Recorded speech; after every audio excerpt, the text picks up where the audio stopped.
Hi, Ariel. How are you? Good. How are you? Nice to see Good. you. Nice to see you too.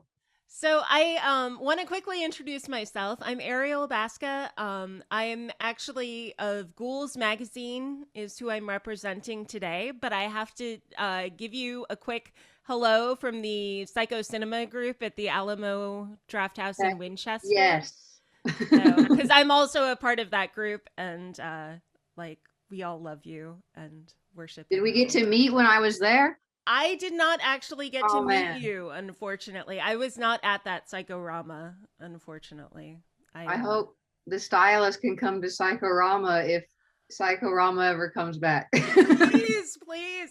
I'm desperate for psychorama to come back. Like we had such wonderful plans for it that had to be scuppered because of the pandemic and, you know. Have you guys tried to do any virtual events or anything? I mean, yeah, we've had Yeah. some virtual events, and to be honest, the Alamo Drafthouse Winchester is actually open. Okay. I'm not going to things there Yeah. personally because I can't. But Faye is still holding things there, but not Okay. like massive screenings Yeah. because everything has to be 50% capacity or less. So, Yeah. anyway, but Boo, hopefully I know. hopefully you will be able to come and grace us with your presence in this wonderful film. I would love that. So, because, Me too. I'd love to come back. oh man, because I remember watching your short when it appeared at Lost Weekend.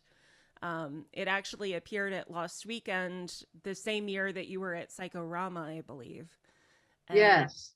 yeah, and I had like all this hope and joy in my heart after I saw that short film, and I was like, "This Jill Gevars, I'm sorry, I'm gonna say your name right, Jill Gevargizian, is that right?"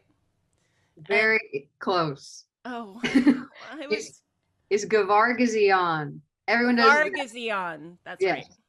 Gevargizian. I was actually rehearsing it earlier, and I think I had it correct earlier, and then I went back to my older pronunciation. I'm sorry It's about that. okay. But I wanted to just say thank you for coming out to Virginia into the wilds to share that. And Yeah. I was so glad that you were such a wonderful success story in terms of building on the excitement of a short film to create a feature length film. And there had to be like a lot of trials and tribulations in terms of getting that made from the short to the feature length. And I wondered, when you made the short, did you have the feature already in mind? Yeah, it was when the concept first dawned on me, I wanted it to be a feature, but I knew or just knew and wanted more experience as a director before I tried to make the jump from short film to feature because I had only directed one short film at that time, and it was a kind of a pretty small project in scope compared to even the Stylist short. So I knew there's no way I was jumping from that to like an hour and a half or 2 hour movie. So it just seemed to make sense that we can tell this in a like the short story makes sense as well as a feature. So we hoped like we can start here, and if it turns out as well as we hope, then it's going to be a tool for us to use to hopefully get the feature made. Was the idea. And the only thing biggest thing I learned in hindsight was I wish we kind of had this feature script ready sooner, because when the short first came out, we had a lot of interest in like, is there a feature version of this? And we were like, yes, but not yet. So, but honestly, now 5 years later, we're happy that we got to do this like kind of truly independently instead of a studio attached to it where we would have to take their opinions creatively and stuff. So we really got to this way make the film we wanted. It just took quite a few years, and yeah, it's we had a producer attached to it at one point that I was at that point I was like, oh, now we're gonna get this made, no question, and kept kind of having these exciting moments, and then it deflates, and then something else, and finally I got to the point where I was like, we got to figure out how to make this movie. Like I reached out to the kind of main crew from the short film, and I asked them, I was like, how do you guys feel? Like about just going after it ourselves. Like we start with a Kickstarter, we piece it together, the rest of the budget as we go. And I was actually scared to ask them that, but they were like, hell yeah, let's do it. And here we finally are. That's an amazing story because I think so many women are terrified of like going out and doing it on their own in particular. You know, when I mean, so many filmmakers from all around the globe are having to basically make films on their credit cards. And Yeah. just to hear that story is so inspiring, actually, because it is such a wonderful work and clearly, you know, demonstrates that there is an audience for this kind of story as well, with the success it had at Nightstream and that I'm sure it's having now. And I also kind of wanted to ask, making this film from Claire's perspective so explicitly, like you are in Claire's head the entire time, how did you think about that when you were developing the script with your collaborators and as you were directing the film? Because there are so many moments that are quietly just in her head, and you do such a wonderful job of just crafting her experience. And I wondered what your thought was as to the setup of that. Yeah, it was definitely always Claire's story to me. And so, um, and what's great is kind of my two of like the biggest collaborators on the film, my DP Rob Stern and production designer Sarah Sharp. They both came from the short, so they've got all this years of marinating on the idea with me. But we approached it where we always were like the camera. We wanted everything to represent how Claire feels, from how the camera is portraying something to how the music feels, to everything. But like, especially for instance, when I was going through the film with my composer Nick Ehlert the first time, we discussed like there's kind of these stalking type scenes, and we're like, how do we approach this differently? It needs to be how she feels, not how the victim feels, which is like, it's like, what does that mean? It's like hunting versus being hunted, and which is still scary. It's just a different thing, or different type of scary. And but especially with the camera and really kind of just how we portray everything. This is like subtle, but I wanted people to almost it become like a delusion, like you're pulled so far onto Claire's side that you're like, you're not even sure if you're seeing reality anymore, if this is just how Mm-hmm. she perceives this moment, even though the camera is not obviously like POV, but it's the camera like is Claire's feelings, because we kind of try to make you kind of dislike other characters just because she doesn't like them, and not really because there's a real reason not to like them. Like Olivia, our other main character, her husband, we present in this delusional Claire way. And even one later in the film with Olivia, when things kind of get confrontational, there's this very confrontational scene in a parking deck, and I feel like from Claire's perspective, it's like horrifically sad, but what Olivia is saying is totally just understandable and laying boundaries that anybody should be able to set for in relationships. But yeah, we wanted like everything to hinge on Claire. And there's even, we cut a few things out of the film and we realized like this moment doesn't make sense to have here because this isn't, Claire can't even see this scene. Yeah. It's interesting. We really only showed Olivia by herself, and it was really very rare and mostly to like mirror Mm-hmm. In Claire. that split screen that you Yeah. have. Yeah. And I I can really love. ramble. Oh no no no no! But I love that with Claire too. You have like this beautiful sense of universality almost to her pathology. Like, you know, she's sort of a unique kind of psychopath in that she's so completely relatable, and yet at the same time Like her psychopathology is a little bit vague, and so it's funny because you see her projecting all of these things onto Olivia, but at the same time, it feels like the audience can project almost anything they want to onto Claire as well. And so I think Yeah. that's one of the reasons why she works so wonderfully narratively. Yeah, which we also get flack for this, but we didn't want to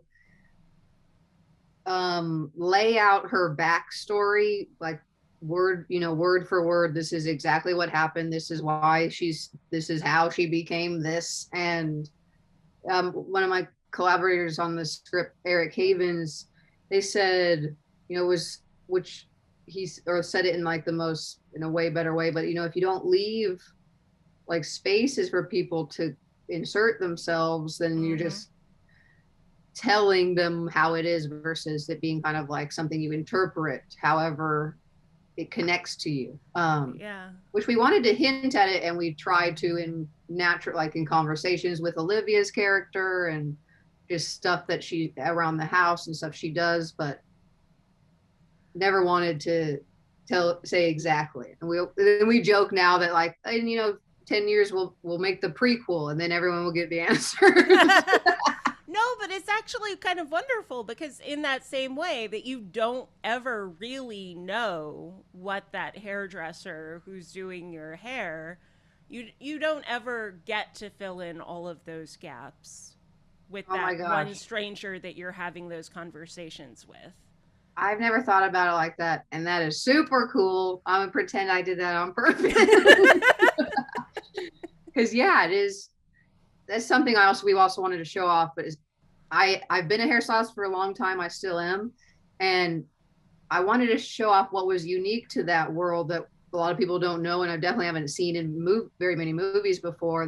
That relationship, what's unique about it, and that really does play into the movie. That anonymity that's between people, but then that you open up way more than with even your best friend, maybe to your hairstylist. It's a Yeah. really interesting thing. And I loved that implication that was in the short as well as the beginning of this film, about, the fact that you tell things, because you have this deep sense of intimacy because you're never going to see that person again. And at the same time, it's also commenting on how undervalued this sector of women's work is. And Alexandra Heller Nicholas is a friend of mine who also is a huge advocate for this film. And she really loves this particular aspect of the film. And as do I, that, undervalued women's labor is something that, is sort of her cause when it comes to talking about women in horror. But also, when you think of women hairstylists, when you think of women in these professions who exist basically to beautify women, to make them feel better about themselves in different ways, a lot of times this labor is very much underpaid and underappreciated. And I wondered for you, when you were making this film, how much of your personal experience would you say informed um, individual scenes and so forth?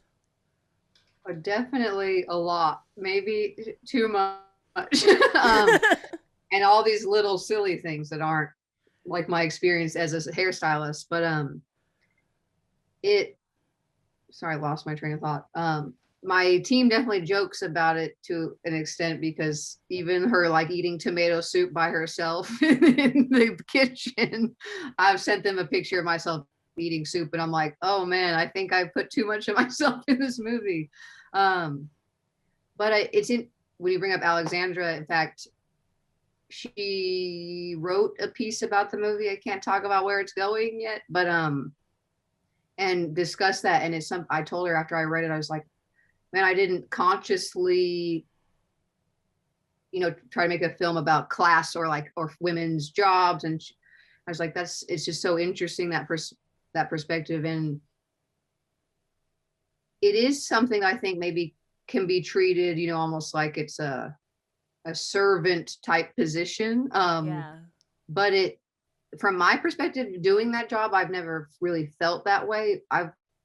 In fact, what I love about it is, and I think that's what Claire loves about it too, is that you feel like you really can provide something really special for somebody. It's not just like doing their hair, and it's not even just about them making them think they look good. It's like how they feel. And also, it's important to me to make people feel like comfortable and safe and not judged. And I think that's what people most connect to with a hairstylist that they stay with, is that they feel safe there, like they can come in with like, ask for their whatever to be waxed off their face, anything, like there's no judgment, you know what I mean? Yeah.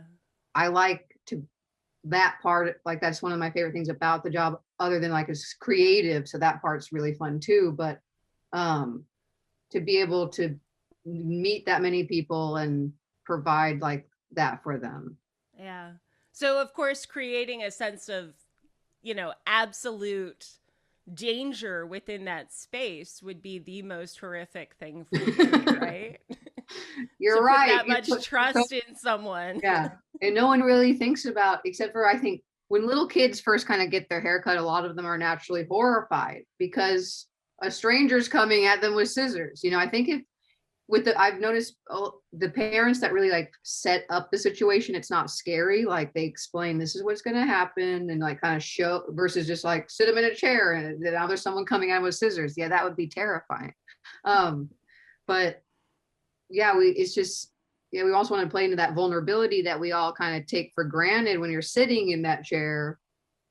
But I've always joked with my clients that I'm like, I think I'm going to dye it this color instead. I'm very like lighthearted like that. Or I come out with the color and I'm like, I made green instead. I think that's going to be better than what you wanted.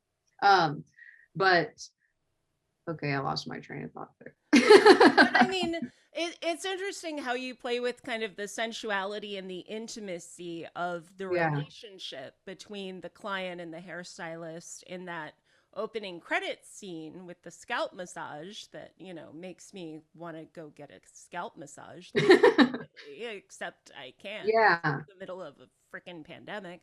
But, you know, it's amazing though how you kind of create horror within that space that feels so intimate. And it's also very interesting in terms of looking at female relationships in your film.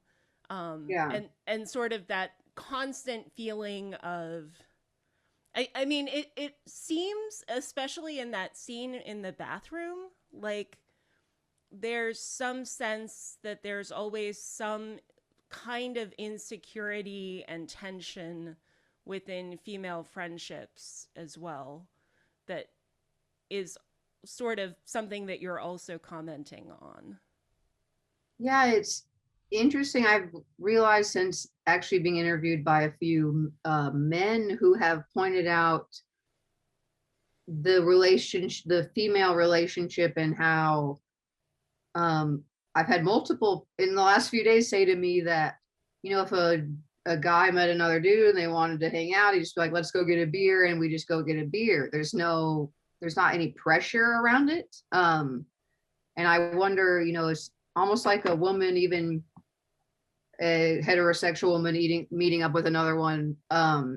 It's almost like a date, the pressure of like, what am I going to wear? Am I going to bring the right wine or say something stupid? And it's interesting that I think a lot of people, kind of, you don't even realize what is ingrained in us through society and these pressures that we have to like acknowledge before it, like that can change or anything. And then with that bathroom scene in the club, which is kind of like an iconic movie scene, I feel like it's been done a lot. There's kind of like the bitchy bathroom scene, I call it. I didn't want it to feel that mean girl, but there's another thing where we wanted it to feel like this is Claire's perspective of it. It's not maybe that bad. It's maybe not that bad that they'd be like, why is the hairstylist here? They've never really heard about her before. This is her bachelorette party. And so made it seem a lot meaner than I wanted those girls to actually be.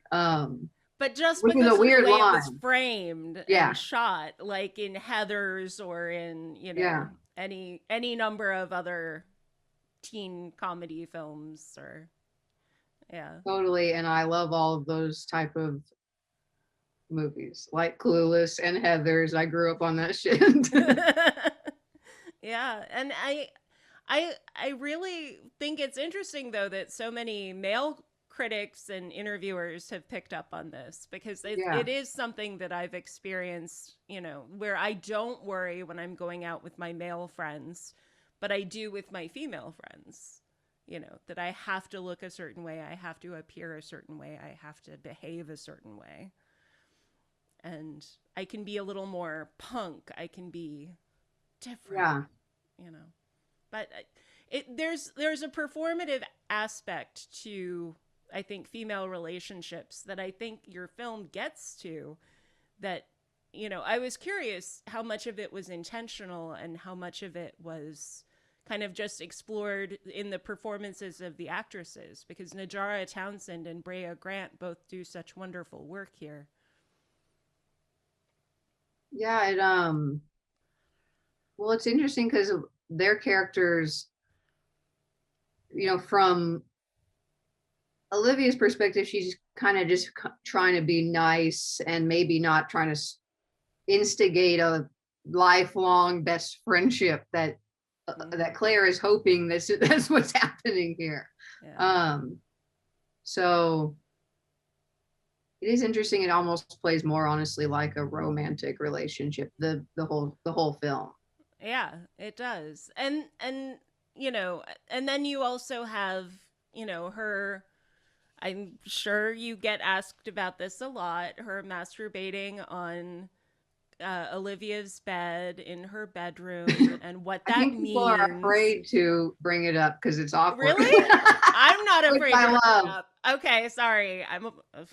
I go there. I'm No, sorry. please do. I'm like, is anyone ever going to ask me about this? I will absolutely ask you about this because I'm pretty sure she's heterosexual from everything that's indicated in the film. And you yourself just a minute ago said so. Or I think you did. Well, I was just kind of talking about those relationships. Oh, I those with her, relationships. With her, my question was just yeah. kind of, is the obsession sexual in your opinion as well as being emotional? It's not from my perspective. It's a very weird scene that I always viewed as her trying to connect with her on this very strange level, like almost trying to feel that as Olivia, Mm-hmm. versus wanting to be with her. Mm.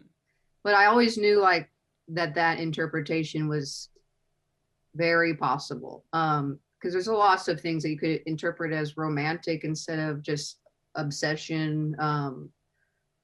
And I think I'm kind of, I actually think it's really cool. I've seen a lot of reviews that are from the queer community that pull all this out that I just think is awesome. And I think that's why it's good that we didn't clarify things like that, because people can insert that into there. And it's also not surprising because one of my co-writers, Eric Havens, is a non-binary, and something that they kind of came out with in recent years. And I think that naturally came out with, you know, his bat or their battle with kind of coming to terms with that and opening up about it. And so I think that naturally was in there. In fact, when I read that and shared it with them, and that's what we were like, that kind of stuff just like comes out without us even knowing it. And like similar with me, this whole film's so much about anxiety, which was never a focus for me, but I'm a, like have battle with anxiety a lot personally. And I was like, well, everyone's called me out. I clearly put all my anxiety into this movie. I didn't know it.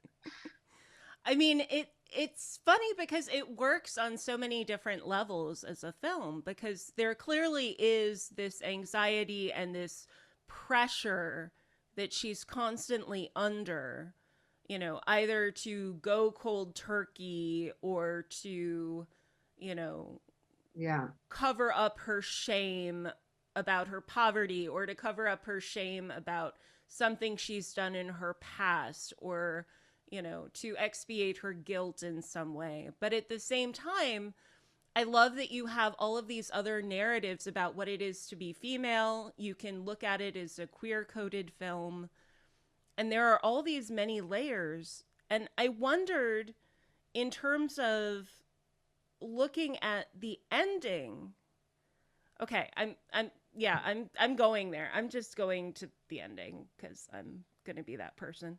Um, so I love that your ending spends so much time not on the punchline of the horror, but on looking at Claire's face Mhm. and looking at how she internalizes everything that's happening around her and that realization.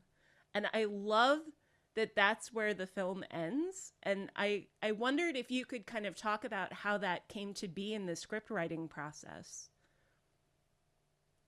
Yeah, I even with the short film, I always envisioned like that this would be a tragedy and would end in this character's like self-destruction. And it's almost like a suicide, like a very Shakespearean type thing, which I love. Romeo and Juliet's a huge influence on me and this movie.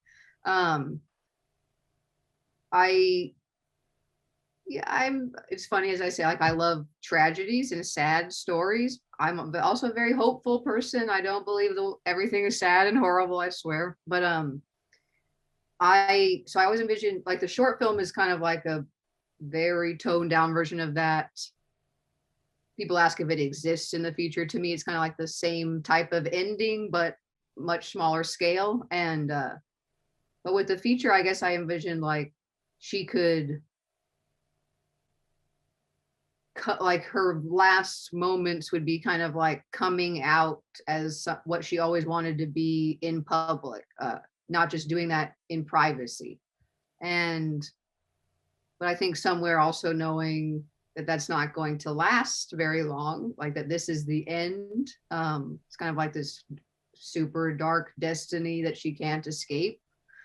um and so yeah, I definitely wanted that ending is like the first thing I knew for sure about the feature script. And I was so excited. I was like, this is going to be that like Shakespearean, epically tragic moment, but also wanted to be very personal with her. Like you said, like, um, I stole from one of my favorite filmmakers, Barry Jenkins, who, did Moonlight, which is like the greatest movie of all time, and other films, but he has his actors look right into the camera often, and it's just like it's not like they're suddenly speaking to the camera, but and it's something I would just like we thought about doing in the film, and I was like, the end is when we will do that, like so she looks right at us, and like I wanted her to stay with people after it ended. So it was always like it's going to start on Claire, it's going to end on her. And those first two, the end and the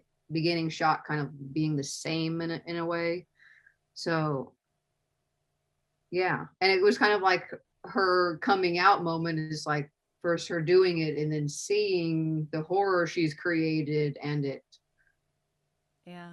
I always wanted to end there because to me it's like what happens next is obvious, like the police show up, blah blah blah. That's not Yeah. exciting to see for me for me personally. Yeah. But to end it on the Greek anagnoresis, you know, that moment when you recognize everything that you've screwed up in your life at that moment. I love that. I love that choice that you made. And that was so much fun. Thank you. And I just want to say also that it's also wonderful anytime I see anyone in a bloody bridal dress. It just makes me so happy.